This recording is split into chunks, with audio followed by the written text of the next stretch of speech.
Maiyegun làwa mọ̀ o, làwọn dódódódó.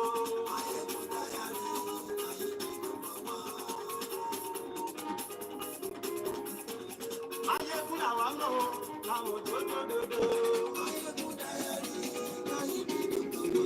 Maiyegun ti dé o, ọ̀rẹ́ ara yìí. Lórí Facebook, lórí YouTube. Gbogbo bó ṣe ń lọ ni Maiyegun dá wa sí. Àṣírí ọ̀jẹ̀lú kì í bò níbẹ̀ o. Bó o bá ṣe eré, àní Maiyegun máa wí. Ó sì tún ṣe eré, wàá gbọ́ níbẹ̀ o. Maiyegun diary, Politico. Godfatherism, kò sí ẹ farabalẹ̀ sẹ́ o, kẹ́gọ́rọ̀ lẹ́nu o. Àní Maiyegun làwa mọ̀. Thank you very much for joining me. This is Maiyegun Live from wherever you're watching from. 1 minute.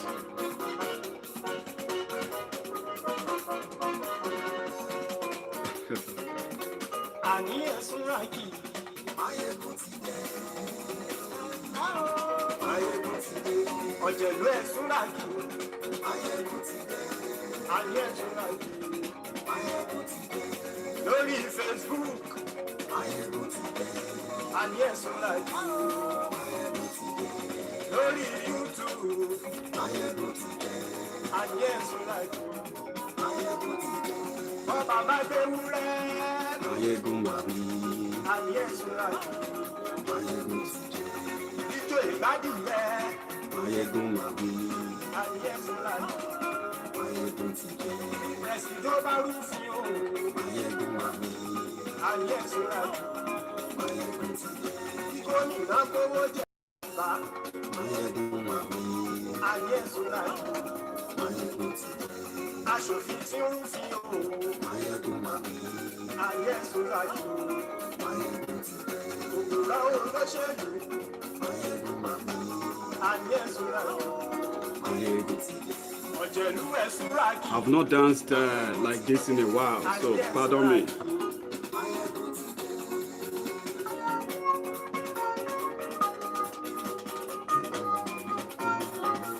Maiyegun ti dé. Gbogbo ọ̀jẹ̀lú ẹ̀sùn rákì. Maiyegun ti dé. Gbogbo ọ̀jẹ̀lú ẹ̀sùn rákì. Ẹni bá ti ṣe èyí tó yẹ kí wọ́n ṣe. Ọmọ bá dèrò ni. Fi wọ́n ní ràn. Sorry if you probably don't understand Yoruba. So that is Maiyegun's song. It seems that I'm going to be answering questions on behalf of Aisha Buhari tonight. So I'll try my best to read my comments. So you asked if, why didn't Aisha Buhari wish her husband, Buhari, happy birthday? Well, that's a tough one, to be honest.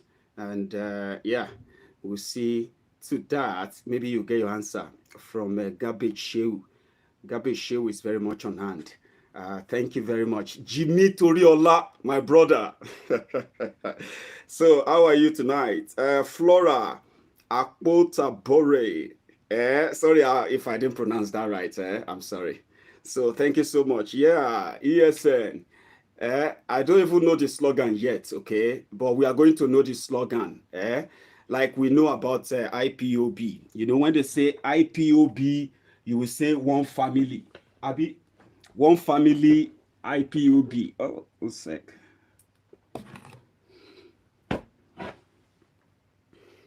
Sorry, pardon me for that. I don't know if the video is playing very much at your own end there. Let me know. Just before I continue, I want to make sure that everything is working fine before I get fully into it. Shitu Ishola. My guy, all of you, thank you. Now, let's get started. Many of you have been probably following the news in Nigeria. The kidnapped children. they have been released. So thank you very much for that. Flora, thank you. I like it when they probably manage to pronounce a name near right. I mean, so thank you so much for that, Flora. So yeah, you have received the news. There's a lot going on. Okay, there's a lot going on, and I'm going to do my best today to just, you know, what I do most on Maiyegun's diary is that I manage to link events, right? I link events all together to give you just the same, what do you call it, the same answer that probably you are finding somehow confusing. Sometimes it looks like it's going to be all right. Another time it looks like it's going to be completely hopeless. Or many times it's going to be looking like it's going to be completely hopeless. Why you shouldn't be falling for any of their antics and the politics attached to everything they do in Nigeria. Nigeria is a place where anything can happen. Do you get that now? The news of the Kankara students released by the Boko Haram is meant to be a good news, because you see, the fact remains that there were children who were in the middle of all this nonsense going on. Despite all the insecurity and the lapses in all of that, yeah, the lives of the civilians, the civilians are always the pawns on their table, those they trade in all this power game. And that really, really saddens someone like myself. Like, if you want to play politics, play it. If you want to loot Nigeria and sell Nigeria, do it. You don't have to make people suffer for your greediness. And for whatever they put together for the Kankara kidnapping, the whole story, we will link them up now, and they will likely make sense to you that Nigeria is in for a long ride, and everyone who is a Nigerian should be prepared for the long ride. It is not just going to be bumpy, it's going to be stormy, and it's going to be violent. And this is all according to the script being played. The president of Nigeria was visiting his own home state. The same day he arrived in his home state, Boko Haram members, which they are now arguing who kidnapped the children. So Boko Haram members walked into a government school, and they kidnapped over 600 children unaccounted for. And while the operation lasted, there was no single human being to alert the villagers or alert the police or anyone in that community. And 600 children vanished. Now, this is where it became ridiculous. First, they don't know the numbers of how many children kidnapped, right? But at the end of the day, the news came that the children were moved. On photo, they were moved from Kankara to Nasarawa, I think, yeah. And that is like walking from about 3 states, undetected, no police, no nothing. And the children moved to another state. No transportation, no nothing. No detection, no nothing. The children were supposed to be students in school. Number one, the number is even shocking. The school is called Government Science Secondary School, GSS, Kankara. So meaning it's meant to be a science secondary school. So having that mass number is incredible. But when they showed the images of the children, you were supposed to see them in uniforms. There are many of them in uniforms, by the way. But there are more questions to be answered. They moved them. Then the news came that first the state governor, after 4 days, said they have located the children. Oh, good news. When are you going to release them? We are negotiating with the people who took them. Who took them? They are bandits. Wow. Bandits. They have such resources. Okay? But they are negotiating with them. So they are going to get them released and freed. How many are they? They were fine. Garbage Shehu came out and he said, no, there were just 10 children missing. Oh, a twist. Great. Now, what is going on? We are negotiating with them. Then a day after that, Shekau came out and said, I kidnapped the children. They are with me. And he released video. But they said, well, no, they were not kidnapped by Boko Haram. In fact, they were kidnapped by bandits. And in fact, Maiyegun is negotiating on behalf of Nigeria. That was where the twist become somehow, interesting. The government of Nigeria watched the terrorists move the security in Nigeria, the police, the DSS, the army. They watched the terrorists move the children from Kankara, Katsina State, to Nasarawa. Nobody stopped them. The children said some of them were killed when they were moving them. That account, that side of the story, is they are trying to bury that now. Fine. So government watched them. They managed to get to know where they were taking them. So when they arrived at their destination of the package, the children in another, no stoppage, no nothing, Abi. Then the government started negotiating with them that, okay, give us the children back, we will pay you. And they went back to tell the president, okay, yeah, we are talking to them. They are going to give us the children, don't worry. Maiyegun, they commissioned 4 groups to go and negotiate with the terrorists, according to them, because it's more or less like they are the terrorists now. Okay? The northern state governors, whenever they need money, they know what to do now. But they are playing with the lives of the children or the lives of their own people. They are more interested just in the money. Sadly, Maiyegun, the one that is supporting Fulani terrorists in Nigeria, a spokesperson, Maiyegun is negotiating with bandits to release the children for $4 million. Some are even saying it is 4 million pounds. But trust me, plus or minus, they have to pay.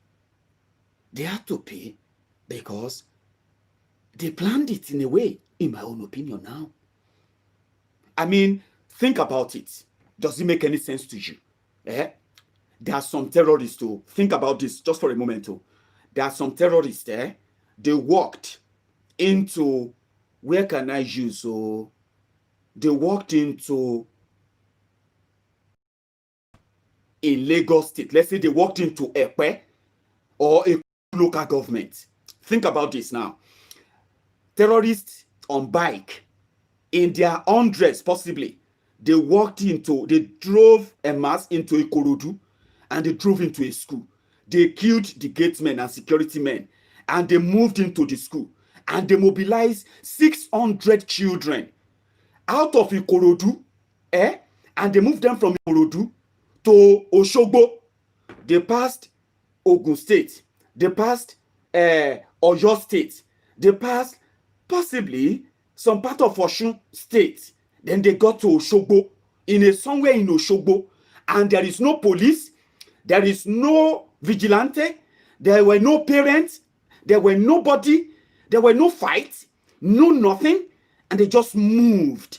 The children walked for 3 days. Then the government now said, we have found the Ekpe school children. I'm using this for wrong if you agree with that. Nothing is wrong with that, okay? But at the same time, there's also nothing wrong in you looking into it from another perspective again. And then maybe you can dot the line. Like I said, I love bringing and linking events all together. And I will let you do the judgment, at least if you follow me. So think about that. Let's say this happened. Okay, maybe we should not use Ikorodu. Let's go to Ogun State.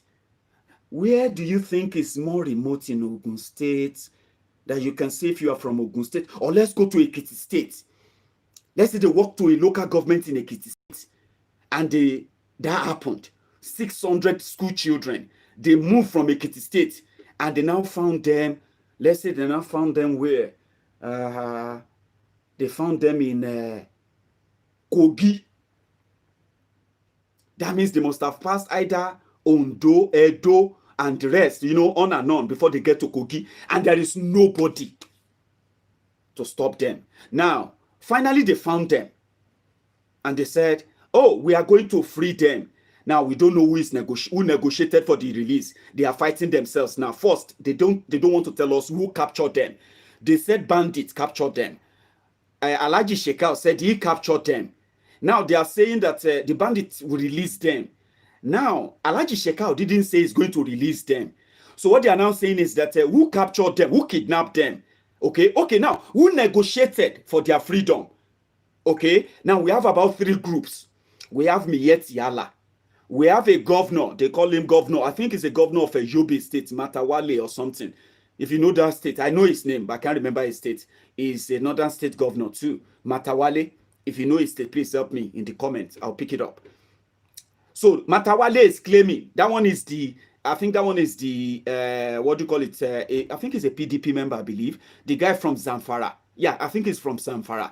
Matawale. So Matawale said he's the one who called, yes, from Zamfara. God bless you, Emma. Ojike. He said he's the one who phoned the bandits to discuss with them to free the children. They said, no. Miyet Yala is the Miyet Yala. Miyet Yala, okay. Nigerian army said they are the one who rescued them and they didn't pay any ransom. Now we have 3 people who have already claimed to be the one who freed the children. But does it really matter anymore? The game continues until they do another one again. Meanwhile, thank you there, of Justice Peace. You have become a member of Maiyegun's Diary Politico. Yeah, you can be a member too. I've got that option given to me by YouTube. Isn't that beautiful? So yeah, you can be a member. You can be a silver, gold, platinum, premium, as well as diamond member of Maiyegun's Diary Politico. It's just a show of love. I've got over 100 of people who really love Maiyegun that much that they will pay to see me all the time. So thank you.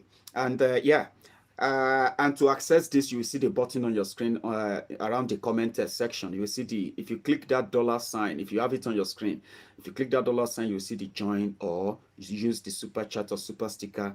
They are there for your use. So thank you.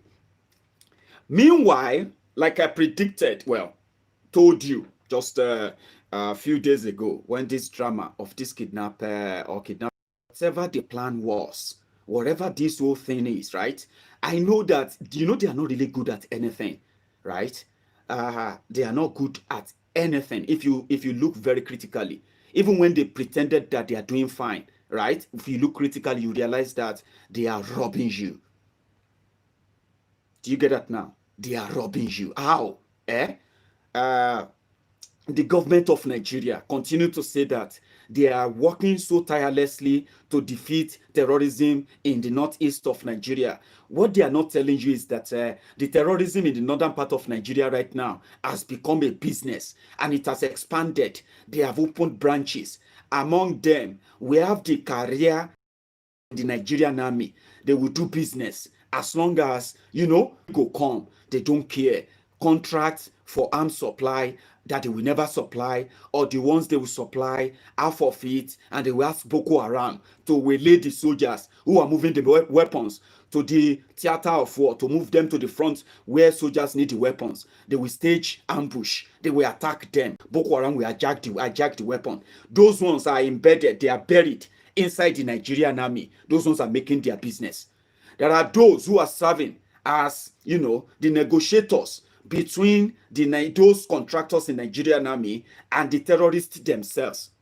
And there are those who are the approvers. You see, when the Nigerian army says they need billions of dollars to buy weapons and they need to borrow money to get that, there are those who approve that.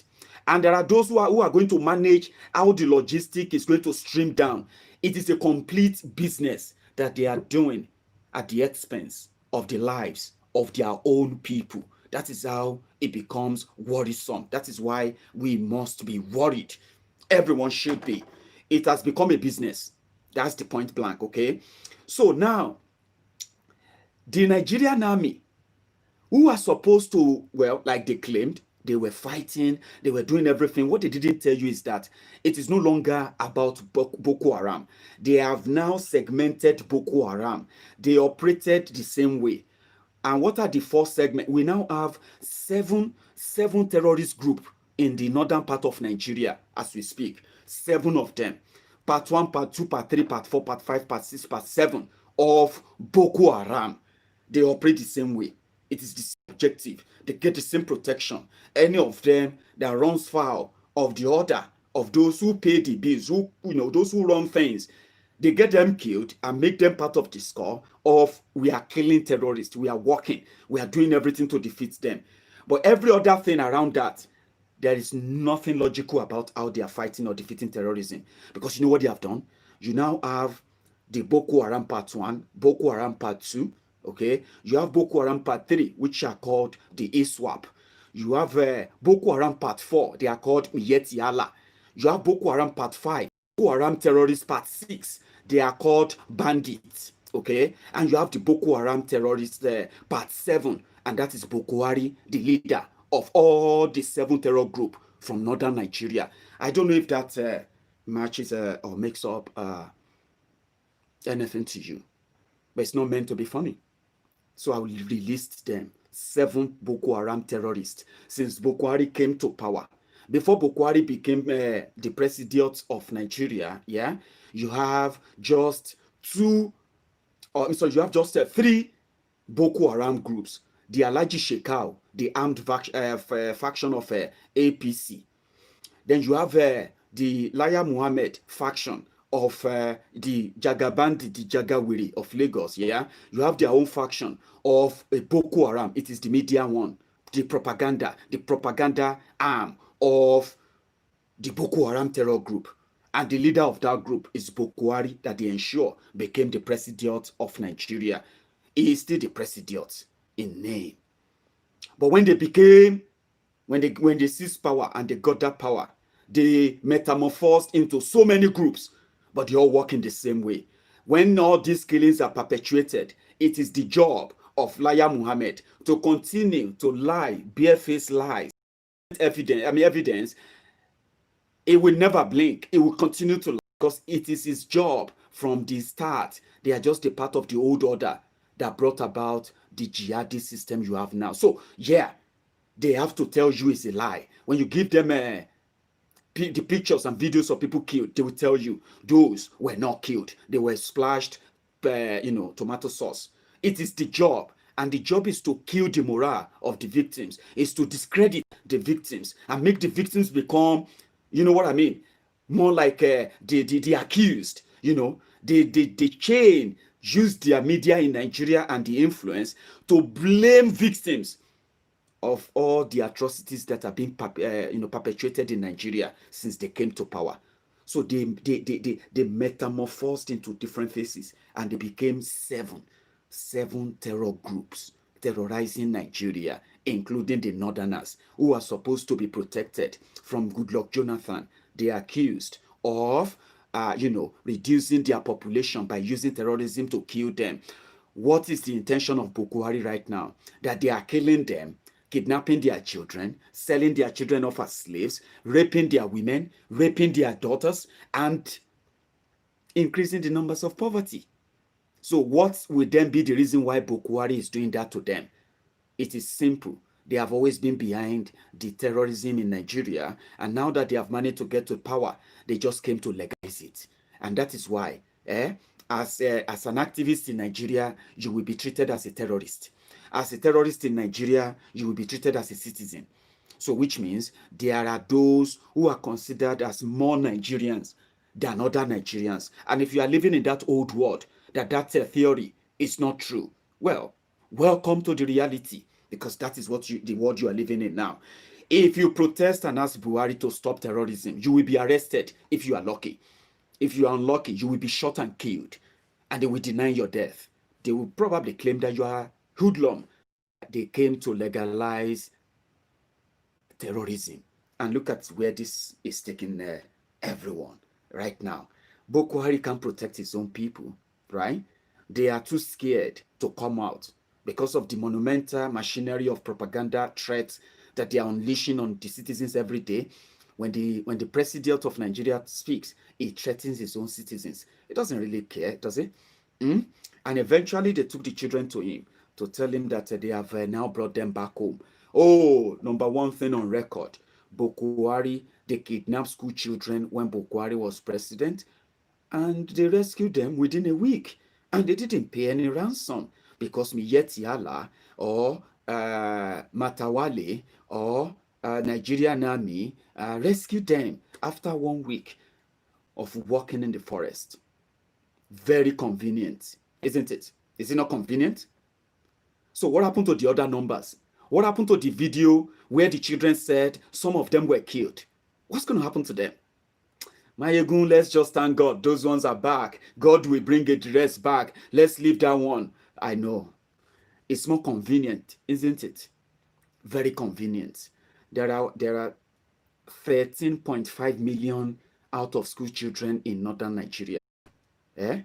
When it is convenient for them, they will tell you those children have rights and they should be allowed to vote. If you try to stand in their way and tell them that children are underage, they can't vote and they can't really form opinion or their own decision about anything.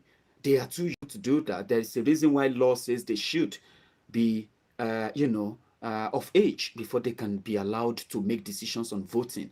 But it doesn't really matter. Those who are old enough, are they brainy enough to make decisions about elections? They don't. But it is still illegal. That doesn't make it legal, right? But when it is not convenient for them, it is only in Nigeria where they started deporting those they claim to be Nigerians. Think about this. It is like the people of Scotland to start deporting everyone from England. Imagine, think about that. Or the people from Florida to start deporting people from any other state apart from those who are from Florida. They are not just deporting people, no. Don't let me even put it that way.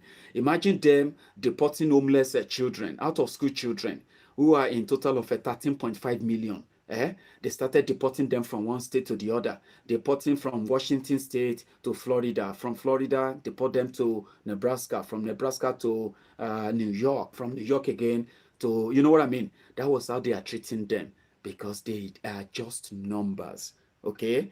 Now, think about what they can do with them when it comes to, popping them up for whatever agenda they have. These heartless criminals and those children that will die in the process of all this machination. 340 of these children, right? What happened to the remaining numbers? Are they saying that indeed shake out like we predicted and expected, that the moment they allowed them to move the children from Kankara to another location, this time around we didn't even know that they moved them to about 3-4 states away? Sambisa forest alone covered about 7-8 states in northern Nigeria. You will travel through Sambisa forest alone for probably another 8-10 hours if you are driving. But imagine if you have to trek for about 4-5 states of those in large numbers, where there are those who are probably unwell and they have to march in that route. Of whatever happened if they gave the bandits or the terrorists a hand to help them mobilize the children to location so that they can negotiate for money, £4 million, $4 million, whatever it is. Now they are free, 350 possibly right now. What happened to the remaining 250? Why is no one asking? Because it is easier, right, for them to flow and play along with the current narrative. It is very convenient, isn't it? So if you are one of those who are actually sorry, that, well, we know they are not honest, thank God. If there are any other children, let their parents come out. Is that it? I know you know that is it, but I'm just asking you, is that right? That a country like Nigeria, where people go missing, people get killed, and nobody really gets arrested for that. Nobody gets prosecuted for that. Nobody goes to jail for kidnapping people and collecting ransom. Nobody goes to jail. In northern Nigeria, I haven't seen any one of them. Bandits, as they call them, or Boko Haram, as they call them. As much as they have committed all these heinous crimes against their own people.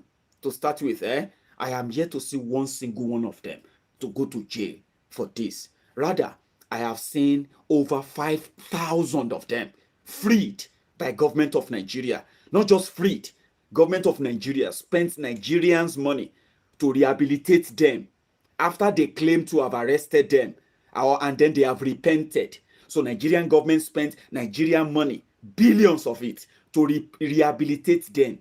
After rehabilitating them, Nigeria government under Buhari started paying them money, allowances, collecting 150,000 naira if you claim to be a bandit when they arrested you.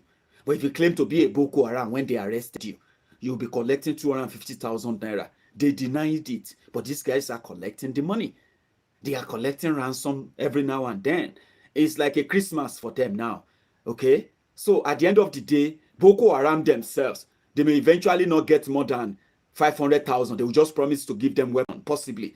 So, but on record, which is going to be classified, for national security reason. Don't expect them to be honest with this, okay? You will be too naive if you are expecting them to be honest with if they paid ransom. Yes, they paid ransom, but do you know the deal in the security circle? Those who paid the ransom are those who make more money from the ransom because it's government money. They can say, well, we need to free the children, so we need money. And I think that was what Goodluck Jonathan refused. One of the reasons why they were like, a madman. We need somebody in power that will be ready to pay ransom. Goodluck Jonathan refused to pay ransom on Chibok girls. They said it was too stubborn. It was too late. It didn't react on time. What they didn't tell you was that they were asking for ransom for terrorists then. And who were those who are asking for ransom? Negotiators.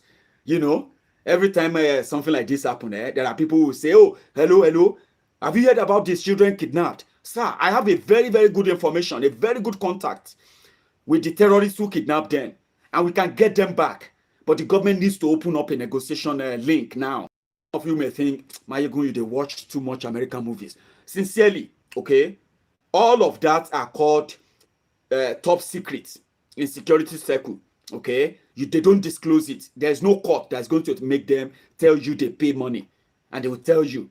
But another president can come and declassify all of that, okay? So when they kidnap like that, it's staged. There are many people involved. You know, like armed robbery in Nigeria, the police are involved, the security men are involved, everybody is involved.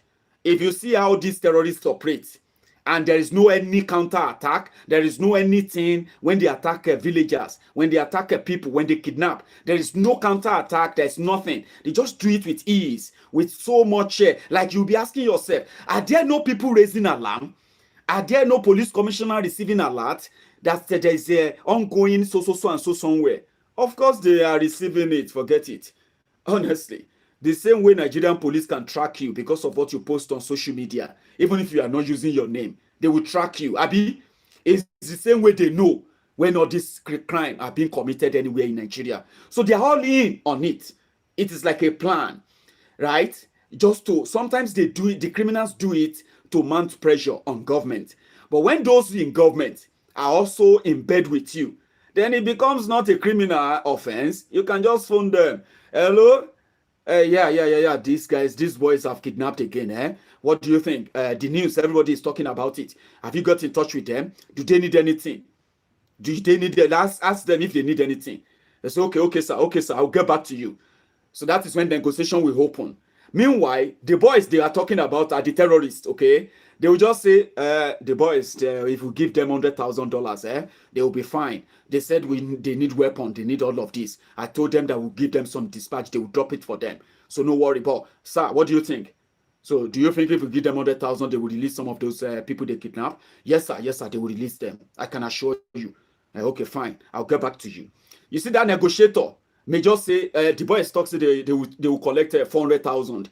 Meanwhile, the terrorist, it will give them 100,000, okay? So the negotiator may decide to cut 300,000 for himself. You see the person that is talking on behalf of government, that one will now take that new information to the president or to the minister of defense or to the, because they are all in on it anyway, just to tell you. Sorry about that. I think my network got cut off there. I hope we are back. So that is too much. Just tell them that, we'll pay them 1 million. That's okay, 1 million. Okay, fine. All right, 1 million, sir. So, okay, fine. Remember the chain of negotiation. Oh. The person that will sign it is the one that will now put out 5 million so that they can release the money. It's not alone. No. He will take $4 million from the money. He will give $1 million to the contact, who knows the contact, the middleman, who knows the terrorist. So when he collects $1 million, he will release $400,000 to the negotiator with the terrorist.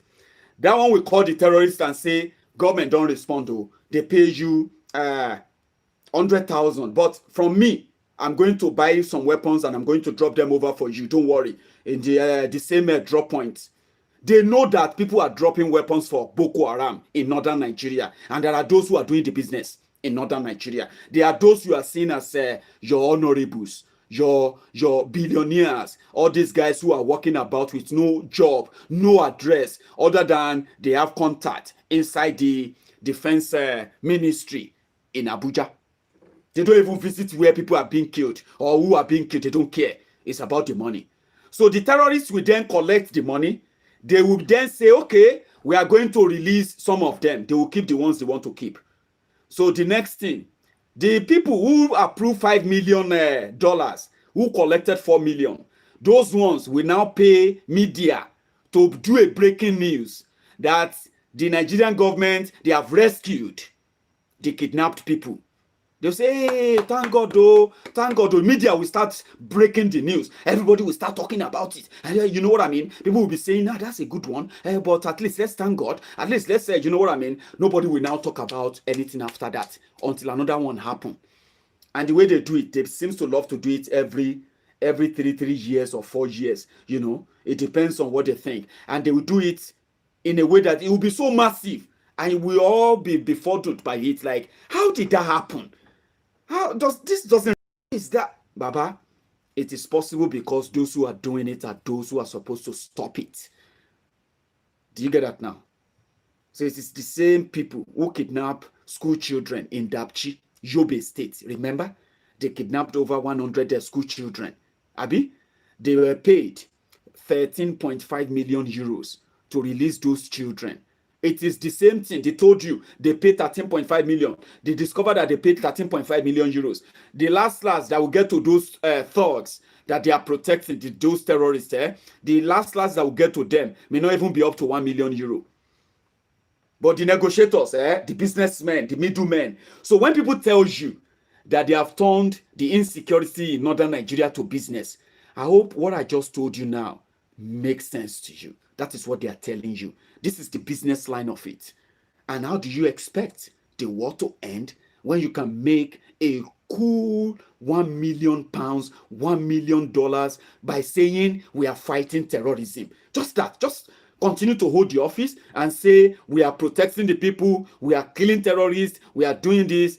And just because they know those boys are thugs, recruited from the 13.5 million out of school children in northern Nigeria, 13.5 million, they can continue to recruit. They know Boko Haram will never lack soldiers. Forget it. The government will ensure of that. That Boko Haram and all those terrorists, they will never lack soldiers. Imagine now, what do you think will happen to this untrained, uneducated 13.5 million out of school children? Ask yourself, what, even the ones who went to school, those who managed to go to school with with 5 over 100 pass mark for common entrance, 11 for JAMB to enter university. With all of that, those who even went to school, what has been their contribution to their own northern Nigeria, other than for them to just learn how to at least read and write in a little way? It doesn't really matter. And they will go in there and they will be feeding fat from the crime scene they have created. And they will continue to ask the rest of the country, you should not just look away. We will continue to share in that misery. It is business. for all they are doing right now. You may continue to tell yourself, now their own problem, Maiyegun. Let them continue with it. Let me shock you, and I will. Because Nigeria is a country with northern Nigeria in it. A country that is supposed to be a republic where every component of the country, every federating unit of the country, meaning the state, right, should be so independent of the center, and the center only probably feed off the states from the stipend tax paid to them, and they don't control the resources of this federating unit. That is what a federal republic means, okay? I'm glad I'm actually a government student, a political science student as well. Yeah, and I know what this separation of power simply means. And good enough, I was one of the best in my secondary school days in government throughout my years in that senior secondary school class, right? I know about federal. Federal is this everybody saying, okay, yeah, we all together. Republic means that you all agreed to come together under a term and condition, under terms and conditions that represented your interests, and once these interests are protected, you will remain one federating republic of but that's not the truth. You didn't come together to form Nigeria, okay? The military did.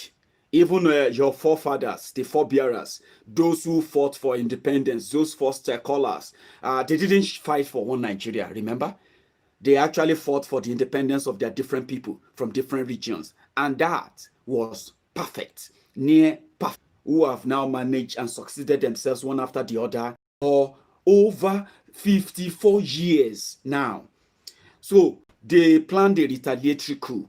Then they formed what is now one Nigeria, unitary system of government, where one person from the north or some group of people from the north can believe that because they have that clout and covered by the fake book called the 1999 Constitution, they can do whatever they want.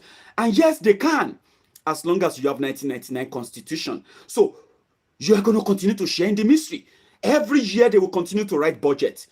Even though they don't have money. Remember, Nigeria is broke. Except if you are just not telling yourselves the truth. Nigeria is now the poverty capital of the world. That is not an accident. It is expected, okay? They say elections get consequences. They came with change. You were dribbled. Luckily, some people fell off. And they were like, hey, I woke up. Change, not change. Then they brought next devil. Some of them hug them. Nigerians are the most terrorized people in the entire Africa. Do you know there are countries like Libya? There are people inside the Mali. There are people inside the... Where is this country? We no get... remind me. Somalia. No get government. No central government. There are people living there. They are not terrorized and traumatized as Nigerians. There are people living in Southern Sudan. There are people living in Southern Cameroon. Traumatized. But you know what? Hey, there are people living in Uganda under Museveni. But do you know the difference? Nigerians are the most terrorized people in the entire Africa. They are the third most terrorized people in the whole world. Are you not terrorized? Tell yourself. Are you not scared if you are going to lose your job? Are you not scared if you are going to lose your business if you are living in Nigeria? Are you not scared that if your health should become a thing of concern to you, you don't know what you're going to do because you know you don't have enough savings and there is no healthcare in Nigeria that will take care of you? What about your parents? If anything happens to them right now, are you not scared that if anything happens now, there's nothing you can do, right? If anyone trampled upon your rights, at least depends on who is trampling upon your rights. Are you not scared? Let's say you are not even living in northern Nigeria. Are you not scared as a pensioner that you are likely not going to get paid your pension? Are you not scared? Are you not afraid that with the way things are going, your children's school fees, you may have to change the school of your children? Because why? Things are changing, income are dwindling, economy is crumbling, right? Are you not scared about anything? Should you not be?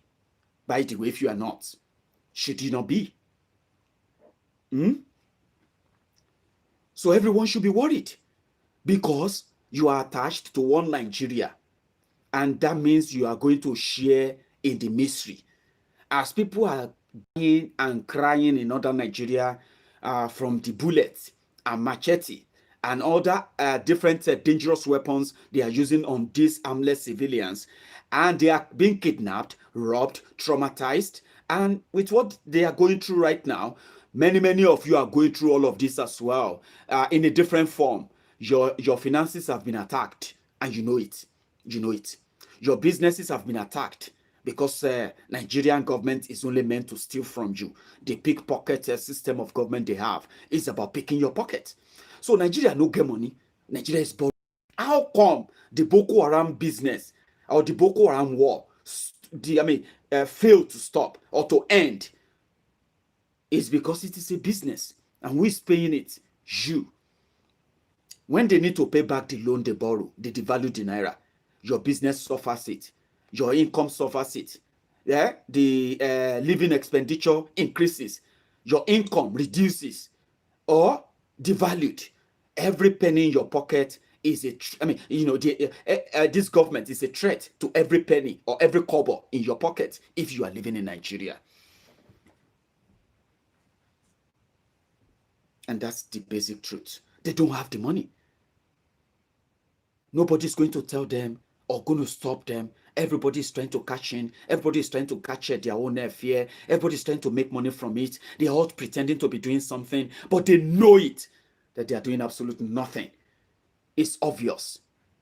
You have spent over 4 trillion naira fighting war against ragtag terrorists.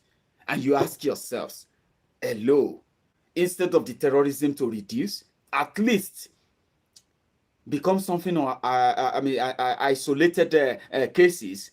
No, it didn't reduce. It metamorphosed into different kind of Dracula form of Hydra head form of danger that is ready to attack everywhere, including the southern Nigeria. So who kidnapped the Kankara boys? The government of Nigeria kidnapped them because they made money from it. That is what happened. That is the story. That is your answer. That is it there. Because when you dot all the line, cross all the T's as they say, then you realize that everything they have managed to put out there doesn't really make sense. Absolutely nothing makes sense. But emotion. Nigerians are the most traumatized people in Africa. Think about that. I was at work today, and I was like, you see, this life is actually a pot of beans, like like people will say, pot of beans. Man, there are some certain things that will actually help your mind to grow if your mind is at peace. I realized that the only time I feel worried about things genuinely, like strongly, is when I'm thinking. That is when I begin to feel so kind of uncomfortable, unhappy, worried. But where I live, and I trace that to the type of news that comes out of Nigeria every day. And I think, how can you be living in that world, reading those news, or even experiencing those things? Police brutality, being arrested for trumped up charges, police extortion, politicians lying through their teeth, and then still educational system, poor healthcare system, all these things through them. Then we all become so angry, agitated. Somehow you become like agitated as a Nigerian. And I realize that the only time I get to become kind of unsettled and worried is when I'm thinking about everything, what is, and what can be. You know what I mean now? And I become worried. Everything about Nigeria gets me worried. Whenever my mind goes there, because of what I read about Nigeria, the information that gets to me from Nigeria. But from where I live, I tend not to worry about anything. Worry about my job, worry about how I'm going to pay my next bill, how, if anything happens to me, health-wise, how I'm going to get taken care of. I don't have to worry about that. I don't have to worry about if I work and I need to get my pension, would I get my, I don't have to worry about that. I don't have to worry about police, profiling me and then trying to extort me, take money from me, simply because it just feel like I'm black or anything. Like, I don't have to worry about all those things. I don't have to worry about expressing myself, about being arrested for expressing my, since I don't have to worry about all those things, life seems to be much like convenient and peaceful. That means I don't have to worry about how to make money in order to protect myself from all those dangers. I don't have to be greedy. I don't have to be selfish. I don't have to be self-centered. I can share the little I have. It doesn't mean because I have, but simply because I don't have to worry about many things that would make me become so self-centered and agitated all the time. And I realize that it's the environment. It's exactly where you live, what you get exposed to every day. The life you live will affect how you live. Or let me say, where you live will affect how you live. People say you can make it better, but that is simply what many Nigerians are doing. They are adjusting. When it gets worse, instead of Nigerians to stand up and question them, they adjust. When it gets worse again, they just adjust. And the politicians get away with that again and again and again. And it gets worse and worse and worse. And Nigerians continue to adjust. And you ask yourself, when are they going to get tired? When? No idea. So when you meet a Nigerian and you're having a chat with him and he's living in Nigeria, he becomes easily agitated. Small thing, when you say, Baba, move, or Baba, shift, if you meet them in the bus, he's sitting down there thinking about, I'm going home. I've not got any money I'm going to take home. I've got a wife, 3 kids. The woman who always give us pay later. We are owing her more money that she has stopped giving us any loan anymore. Now I'm going home. He's sitting down there in the bus, and possibly he's using his last money to pay for the transportation.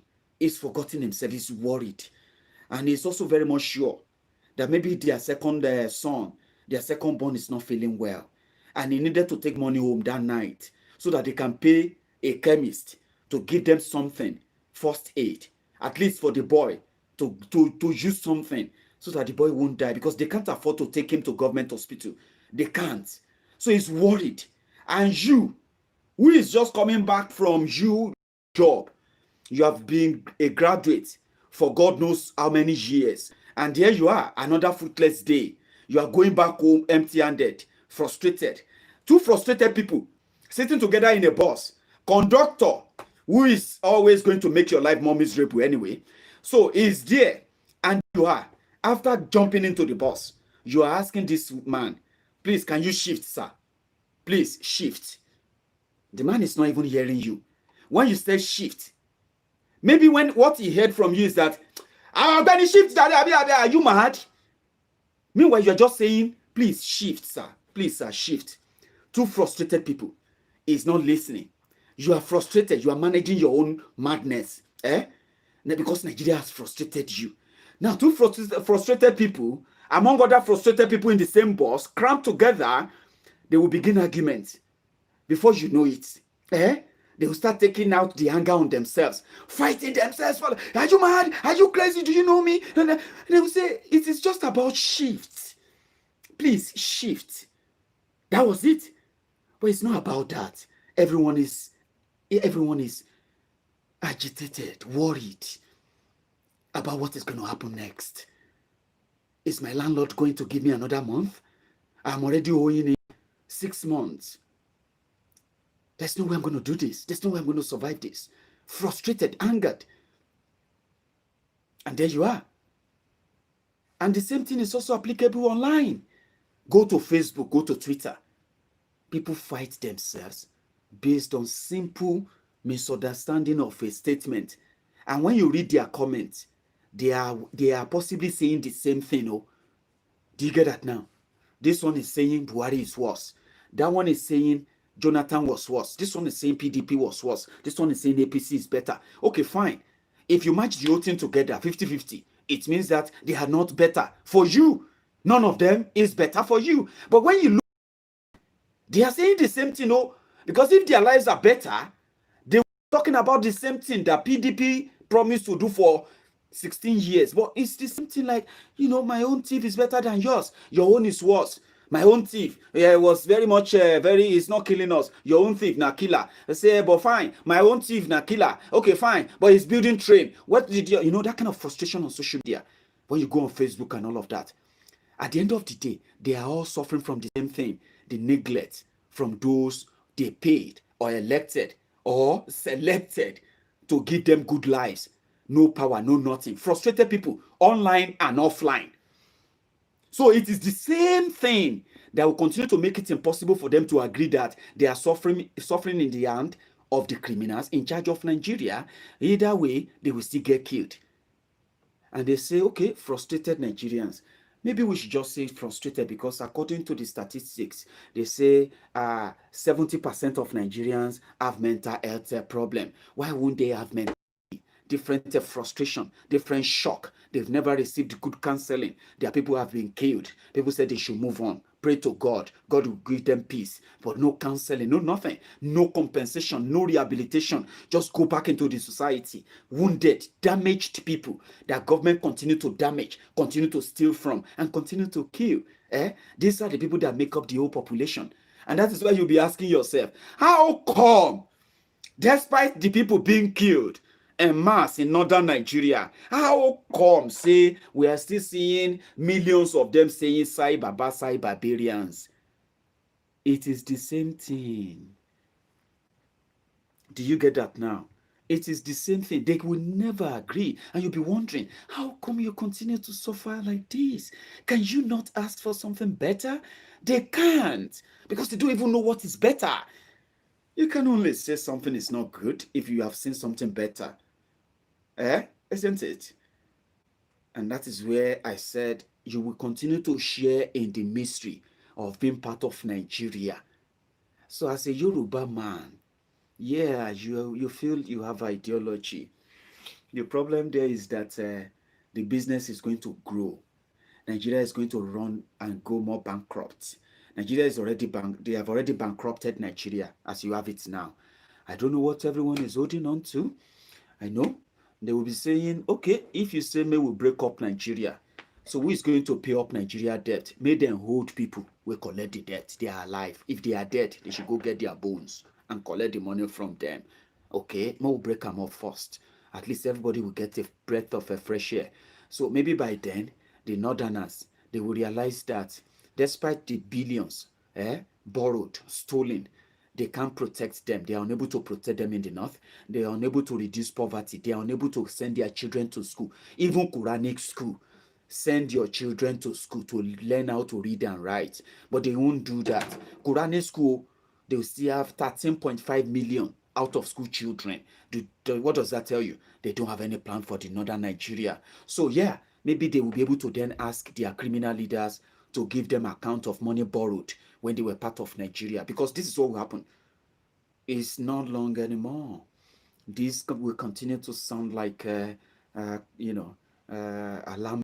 Holding Nigeria together right now are those Nigerians they are using to, they are sacrificing their blood, sacrificing their existence to match together Nigeria as it is now. Those are the people keeping Nigeria together.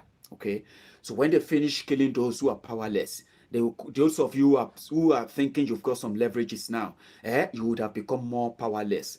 If you don't believe me, look at this theory. In 2015, those of you who are managing your life small. Be honest, though.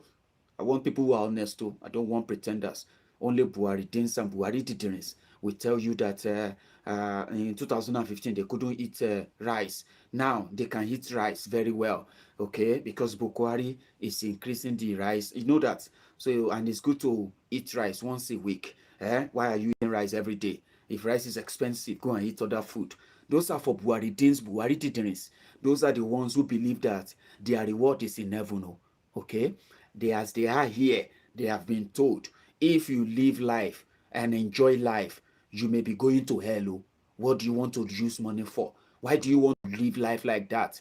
The people who are supposed to live life are your leaders, who can marry more wives, who can buy private jets, who can build palaces, whose children can marry other rich people, whose children can school abroad, where you can go to Ilekeu, or you can go on the street with your bowl in your hand. And when you are grown up enough, their recruitment sect will capture you, recruit you, and you can do the Lord's work like Alhaji Shekau. This is the theory. I don't know how that means to you. Do you get it now? So what will happen after that is that when they finally get to you in a way, you will remember that in 2015, there are many of you who get job. There are many of you who they told you then that with the change, you will be what do you call it? You will be begging government to stop giving you job. In fact, they will be before you finish school, you will already have job for you, because 33 million jobs will be waiting for all of you before you graduated. How long have you graduated now? How long have your children graduated? I'm asking you, for those of you who have children in schools, if they ever graduated, or if they ever graduate, Abi, some of them are still at home now for over a year, because ASU and Nigerian government, they will never make deal. Imagine that. I wish Nigeria Union of what did they call them again? ASU. Maybe ASU will need to contact the Miyetti Allah, who managed to negotiate a deal between Boko Haram and government of Nigeria. And within 1 week, they paid $4 million or 4 million pounds. Well, let me give you the naira, 2.5 billion. Maybe ASU, on behalf of your children, maybe ASU should contact me, Yeti Allah. They seems to be very good negotiators. They can help you negotiate with the federal government, and your children can go back to school. If your children ever graduate, the 3 million jobs they promised them, well, I don't know how long you have been a graduate now. 2015, 2016, 2017, 18, or 2020, or you are going to graduate in 2021. Do you know what recession means? Google it. Go and Google recession. You will understand that Nigeria is bankrupt. The job they promised you is no longer, you have now, you will be looking for that job. God bless you. And maybe you find one, and then you will escape it. Like those who are escaping, then lose it and gain it, all of that. I pray you get yours. But the point here I'm making is that there are many of people who have jobs. In 2015, they voted for change. Buhari no get job in 2015. He did Daura, they look after in cows. Abi, Buhari no get job. He dey collect salary, but all of them go drag him out. They say, Buhari, come and be the president. We will give you private jet, 11. You will live inside that Rock mansion, old people's home. Aisha can buy anything she will. Don't worry, Mama. Baba Buhari, come, we'll give you job. People will get job in 2015. They use the money, their salary, to campaign for Buhari when no get job. So when Buhari became president, some of them now became jobless. So Buhari got job, and they lost their own jobs. You know yourself, so tell yourselves the truth. Is that not what happened in 2015?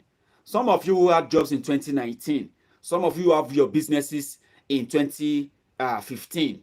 You use the proceeds from your businesses to campaign for change, to bring in the change. Change, democracy for justice. APC, change. APC, change. So you use the change from your own business proceeds. You campaign for change. Some of you no get business again. Buhari no get business. Let me tell you something. Somebody for 30 years who had 150 cows in 1985. And by 2015, 30 years after that, now still 150 cows the guy gets. They no increase, they no reduce, they no burn, they no die. They're just like as old as Buhari is tending to them, managing them in his Niger Republic border home, the one that happens to be his mother's land. I'm sorry if this is sounding funny. It's not. Okay.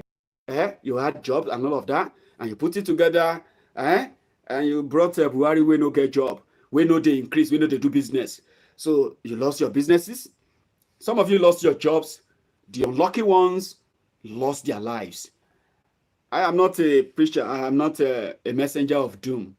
I am happy to tell you that you still have another 2.5 years for this calamity to change baton. And you don't know who they are going to give the baton to. They are so powerful, so powerful, coordinated, that, listen, you can continue to brag. I know, but when your bragging is about challenging them in 2023, we will fight them. Maiyegun, forget that thing. Alaye, you should come down. It is you that should come down. Let me explain something to you.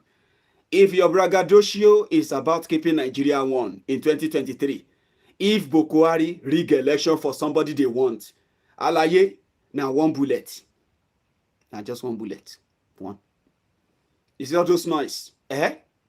Now we could make the noise on your behalf. I'm not joking with this. If your intention is about one Nigeria, and it will not worth it. But if you are very much joining us believing that this is going to happen, people will scream and rant. They will shoot and kill people at some, okay? Jail some. Some people will run away in 2023. Everybody doing a gamma lizard press up right now.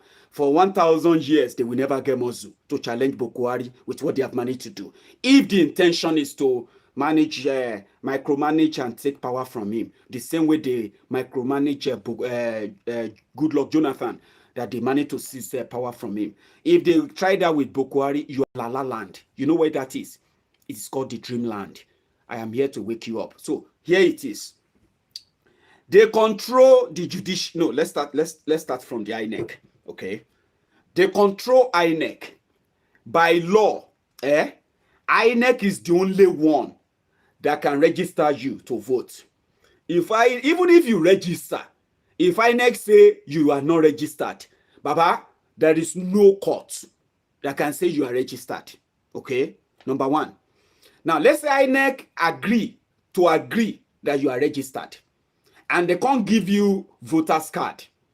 Okay?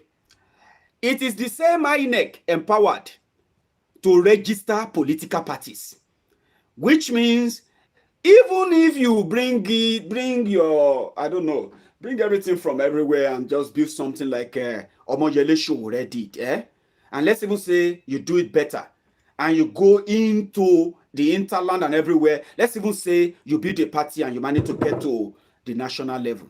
Out of 36 states, you build your party, you have your party present in, let's say, 25. So that gives you a national spread, Abi. Good. Now, you now have young people already, like, we no go agree, Soros, okay, can register to vote, and they register you, they give you voter's card, and they say, oh yeah, we will follow the party young person, nothing go happen, we will vote, we will stand by our vote, we will use social media, we will challenge Alaye. Calm down, that is what should be, but it's not what will happen. INEC also have the power to tell you if your political party will participate in an election. Is a two-way thing. If you are a threat, they will remove your name. You will go to court. By the time and when you get to their court, you will meet Alhaji Tanko technicality. The plane driver, Babalawo Ife, the Chief Justice of Nigeria, he is there waiting for you. He has dementia. I don't know if you have heard that. I've told you, he's got dementia. So Babalawo Ife will be waiting for you. Shebi, you know book, you know law. Oh yeah, come and show him now. We're in Sharia law. If INEC say you know qualify, then in Sharia law, you think you are qualified. Come and prove it. Oh yeah, give evidence. Whenever Baba finally say, okay, where is the case? Maybe the time for registration don't pass. Okay, right? They control the DSS, which are the group of criminals that will have to clear you if you have criminal record or not. Okay, they work with the INEC. Now let's even cut the long story short. You have done all of that. Okay, Let's go for election. We will finish everything. Now today. Youth should come together and rescue Nigeria. You don't know anything. Calm down. When you now campaign and manage and get people to come out and vote, there are many things that can happen. If INEC say your fingerprint no match, or your fingerprint no show, well, light, there is no tanko court that will say they should show your fingerprint. You will not vote. Now, let's say you even vote before your koro eyes. Yes, people voted. You make sure. We have original result. There is also supplementary result. You don't know about supplementary result, do you? Well, that is another one that is not written in the Sharia law, 1999 Constitution of Nigeria. It's not there. It's not there. But there's something called supplementary. Tanko will let you know that number 4 person will not even run for office, can be governor. Shall you say you the grace? You know book. Come and prove it. So you've done the election. You've done everything. All good, all fine. Evidence is there. We will prove it, blah, blah, blah, blah, nonsense. Okay. Yeah. Oh, yeah, go and announce yourself as winner now and see if Buratai the butcher will not call the Nigerian army to shoot you down, kill everybody because you will be declared as terrorist. And the moment they declare you as a terrorist, now you don't finish with that. Now it is like putting the last nail on your gara coffin. That's the picture of Nigeria. That is the present state of things. Boko Haram have that power. Those who are holding forth for him, they have that power to decide who will be the next president of Nigeria. And who will be the next president of Nigeria will continue paying the contractors or else. Forget on. Buratai will take over. Ask yourself, how come it's so difficult for Buhari to sack him? He can't sack him. How can he sack someone who is protecting the regime? The only thing that is left keeping Boko Haram is not goodwill, it's not love, even in that northern Nigeria self. It is the threat that you can go missing or get killed, jailed, or get set up on top of charges. All they need to say is that you are a terrorist. You are planning to overthrow government. Imagine a democratic government, saying someone is planning to overthrow government, and they are saying, how is he planning to overthrow government? Can't you see that he's holding a revolution now flag? Can't you see that he's holding a Biafra now flag? That is trying to overthrow Nigerian government. They are terrorists. But what about those who are holding guns? Cutting off people's heads. Kidnapping and raping women. Kidnapping young children for ransom. Kidnapping people on the motorway. Ransom. Who are those? No. You are just a troublemaker. You are just a troublemaker. We are talking about this is what we are talking about. You just want to cause war. You are the people who are making it look like it's bad. You are planning to overthrow government served with what you are saying now. That is the Nigeria you are in, no? So if you do election and you think they rigged you out, go court. When you get to their court, right before your eyes, they will tell you, yes, you really proved your case. We are very, very impressed. But for the sake of national security, for the sake of Nigeria unity, we just have to let the person that they declared winner to continue. You go Supreme Court. You go meet Tanko again. The one that nearly denied you to contest. You go and meet him again, Abi. Okay? And you think, say, they're not going to call you a madman.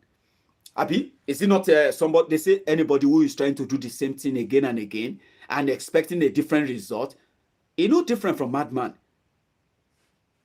So that takes us back to the 70% we get mental problem in Nigeria. They don't know because nobody is diagnosing them of that. But you just need to enter transport, public transport. Just go on a tour and you understand that. So this is the reality. So where do you want to do it from? Tanko will tell you that, let the person who lost continue for the sake of national unity. National. What is national? National is the national mystery. National mystery that you are sharing from. They are doing this business. And if they are telling you that you can get a southern president next year, they cannot. You have no idea. The military are already in charge of the government in Nigeria. You just don't know yet. You will know. You will know more. Now they have managed to bring these children back. You would expect the government, and they didn't arrest anybody. They said they didn't pay ransom, and they did not arrest any of those terrorists. Okay, the terrorists are fine. The children are back. Then we won't know anything that happens to the remaining 250 or 260. Because let's deal with figures here. We're talking about human beings. So you cannot come out and tell us that you've only been able to you have been unable to account for 656 of the children just yesterday. Then today they said, yesterday, and then today they said they have received over 300 of them. What happened to 250 something of them or 260 something of them? That is where we will continue talking. So my point tonight is this. I know I always end my broadcast with the warning of you may listen to this, laugh in some part of it, enjoy and learn new things in some part, and the other part as well, you have also very much updated yourself with the happenings in Nigeria and how much everyone should be much alert and then stay alert. I'll say enough before this is because this. I am saying this because I'm a southerner now, right? I'm from the southern part of it, of the contraption. Now, this is coming home too. I have a very, very valid, reliable information that we now have 1,742 illegal Fulani camps in Yoruba land. They operate on bikes. We have seen so many of them apprehended by Amotekun for moving a mass in Yoruba land. I know it's not going to be a free ride for them, but let me tell you something. Some of you are saying that in Yoruba land, if they try that nonsense, will be criminalized as those who are causing the problem. You see those who are killing you, you will watch them being captured and released, and you will see them again in your community doing the same thing. That is where you will know that if government wants you dead, there's a way they can make it legal, which is the state-sponsored terrorism, genocide, massacre, and all of these killings you are witnessing today, and all the effort to bury them from the world seeing them, right? Then you will understand that your powerlessness lies in your trusting that Nigeria will save you when those terrorists come for you. This is why I'm doing what I'm doing. Yes, we are grateful that Mazi Nnamdi Kanu has done so greatly and wonderfully well. He has actually put the horse before the cat. He's done the right thing, not the cat before the horse. So this simply means that he's energized the young, brave, and then strong Biafrans in Igbo land to pick up their identity with pride and at the same time defend their land because they know what is coming. The next 2.5 years, I will continue to say this. I just pray I will not be on social media crying because my people in Yoruba land are under attack, same way we are seeing in the Northeast, North Central, Northwest. Those who are making money from it, they will never want it to end. I've told you the chain of how this goes and tell you all they need is just a political power to continue to do this barbarity until they lose that power. How would they lose it? You have to get the establishment that gives them that coverage. You have to give that establishment a great kick. Kick that system out. Break it down. Then you realize how powerless and coward they are. The only thing they have is that political power. They will not give it away. It's not going anywhere without a fight. I'll be here to remind you all the time. Good evening. And thanks so much for your time. And to every one of you who chipped in your own super sticker, and those who also joined Maiyegun's Diary membership platform as well. Thank you. And then I'm going to be off. I'm not going to be back to work until next year. So which means I've got a lot of time on my hands. So you're going to see more of me regularly during this holiday season. So until then, let me see you again tomorrow evening. Good night.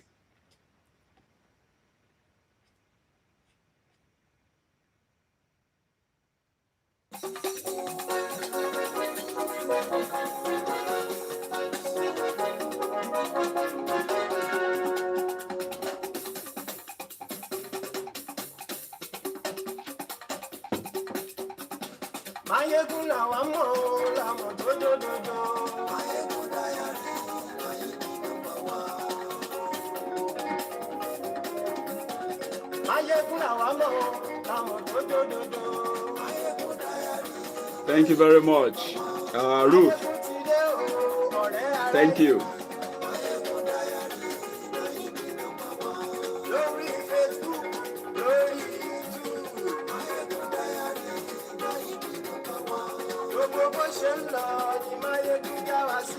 Thank you very much. Chrissy, thank you. Shitu Ishola, Baba, from here.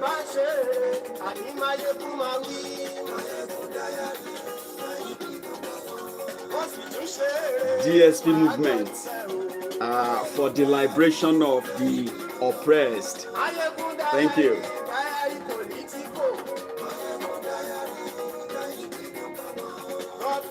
CJ Amadi, thank you, Baba. Appreciate that.